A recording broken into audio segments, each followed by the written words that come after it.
So we got episode 7 plus 2 episodes left. That equals 9. 2 episodes left. How are we supposed to finish this game? Lego. I stay up on the trends and dropping the hottest topics. All my shit is up like I'm reaching the highest mountain. Too much drip, the road is my water fountain. I want the whole thing, being broke is never an option. All things dope, they know I got it for the hood. All things dope, I even got it for the birds. 100% pure, 100% raw, 100% soul, 100% heart. Stormy, will you marry me?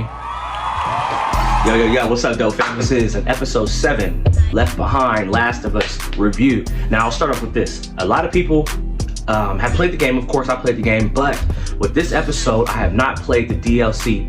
So that's a downloadable content, an extra kind of story that they put. So I went into this blind like some of you guys. Cannot see, I'm legally blind. That's my story, I'm sticking to it, I'm innocent. Who have never actually played the game, and I liked it, honestly, because I didn't know what was coming. Every episode up until now, I kind of know what was gonna happen.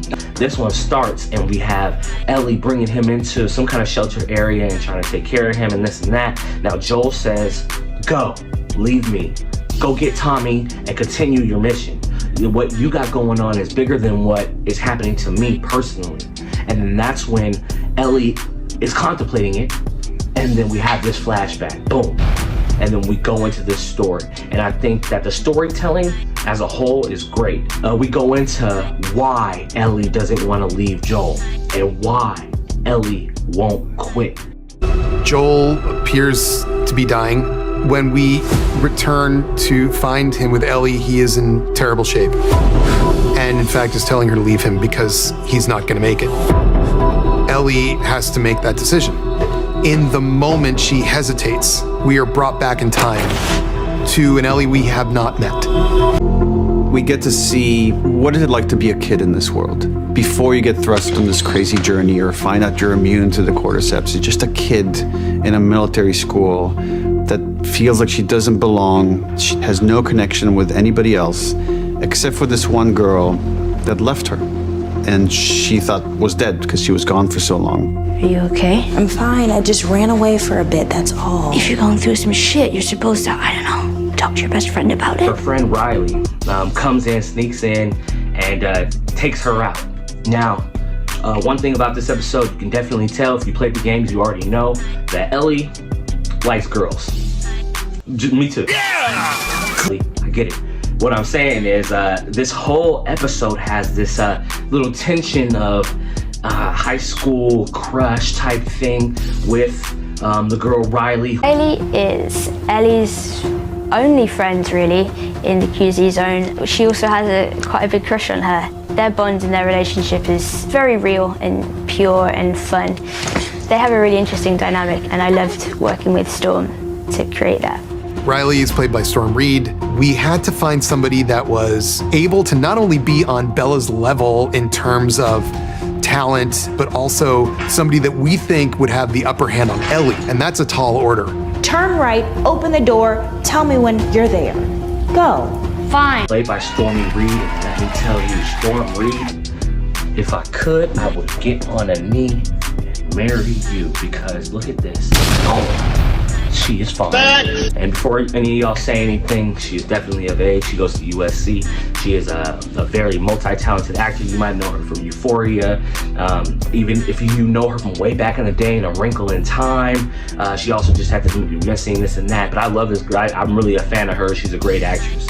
She brings her to this abandoned mall. So without it being said, you kind of get the feel of it like a first date type thing, you know, very intimate and friendly, or however you want to look at it. And this episode gives us a lot of background. I said last episode was a great character dive. At this episode, we see everything that Ellie was before we actually met her in the first episode. It's needed because it gives you background and it gives you a better idea of Ellie and her decision making in this episode. Now, so we're in the mall with them and they're going around, and I kind of like the little areas of time where she gets on the escalator and she's like, oh my goodness, this escalator is bombed. We got all these, and then they end up at the arcade and they're playing this Mortal Kombat thing, which is a callback to earlier in episode, I believe 4, when she sees the machine and she's talking about the game. The metaphor for this episode was, what is it like to skip school in the post-apocalypse? And you get to see them play an arcade game. Imagine like an arcade game that Ellie has a poster of in her room. She probably read about in some old video game magazine they found. They've probably like seen the moves, and here they get to do it. Riley gifts that to her. Go again? Goddamn right. This episode was good. Now, let me talk about, that was the good. Wait! There's more! Let me talk about the bad. I don't know how we're supposed to finish the first game in 2 episodes. There's 2 episodes left. And the part that we're at in the game compared to the show, I don't know how we're gonna do it. And this is only for people who have played the game and know what is to come.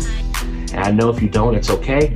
But I'm telling you right now, there is a lot of gap from now to episode 9 to when the first game ends. Do that. And the last episode is 43 minutes. So I don't know how they're gonna do it.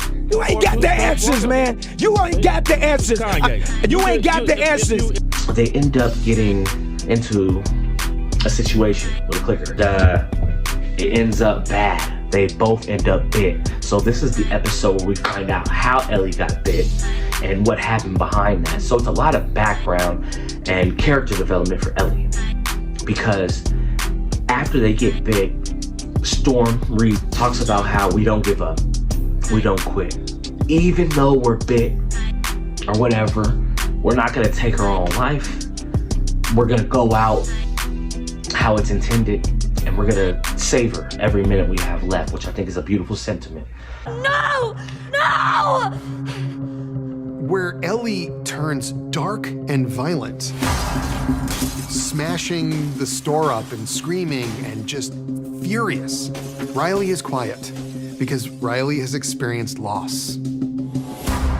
The Ellie we're seeing now has never experienced loss.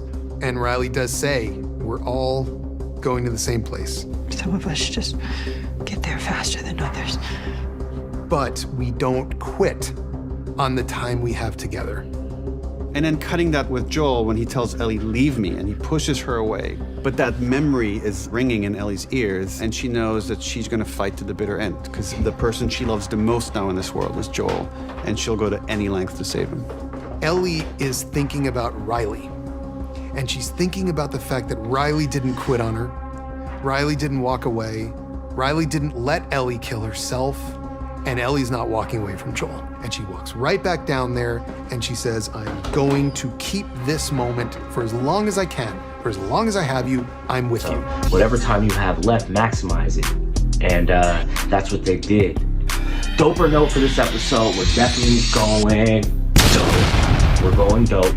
This was a dope episode. And I know a lot of you guys who don't necessarily care about all the character stuff. You want to see some grimy kind of game type feels, but that's not always just going to be the case. In the comments below, tell me what you thought about this episode. If you saw it, if you liked it, if you didn't like it, just let me know what you feel about it. Did you like the performances? Do you wish that maybe we didn't have the whole flashback? At the end of the episode, we start seeing that Ellie is stitching up Joel because she won't quit. That same sentiment that I talked about earlier, that Stormy said, we don't give up, we don't quit. So she goes back for Joel. She takes care of him. The comments below, let me know what you thought about this episode. All things dope, man. We're out here. This is episode 7. I'm so sad that it's almost over. Like and subscribe, all that good stuff. Stay dope though, fam. I stay up on the trends and dropping the hottest topics. All my shit is up like I'm reaching the highest mountain. Too much drip, the road is my water fountain. I want the whole thing being broke, it's never an option. All things dope, they know I got it for the hood. All things dope, I even got it for the birds. 100% pure, 100% raw, 100% soul, 100% heart.